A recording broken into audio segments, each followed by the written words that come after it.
Ngomhla ka-7 June, i-podcast Affirmation nomkhankaso wayo uhlala kahle Ntombi competition uye wahamba wavakashela le Mlazi, uvakashele iziko uhlala ngentombi nto ngaphansi kukaNomehlo uMancengwa.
Njengoba sazi ukuthi uhlala kahle ngentombi competition, ukomelisile oNomehlo amaziko izintombi.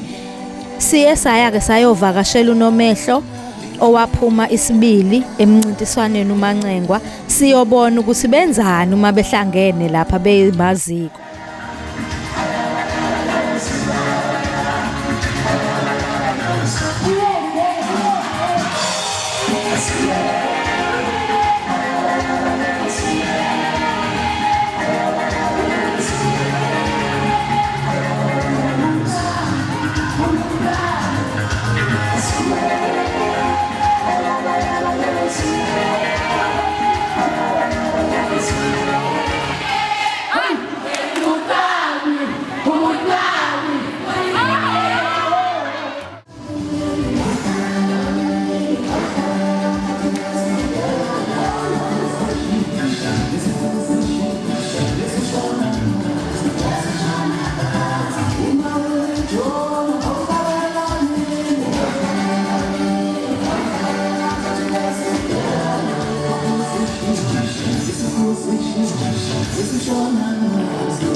Sificileke kunomcimbi wokukonyeliswa kwama-graduates athole iziqu kulonyaka.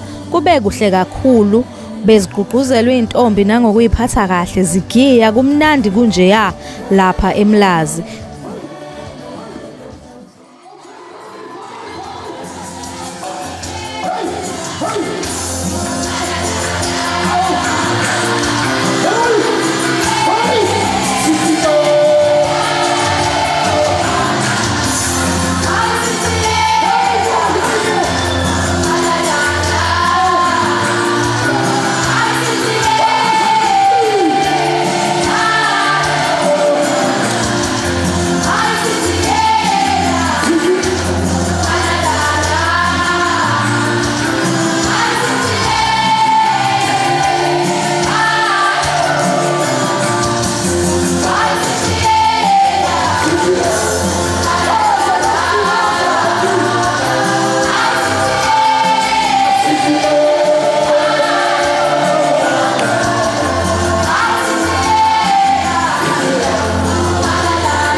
ngithanda ne-discipline engiyibonayo enganeni, ngithanda ne-order engiyibonayo, ngithanda nje nokubonga i-support engiyibonayo kubazali.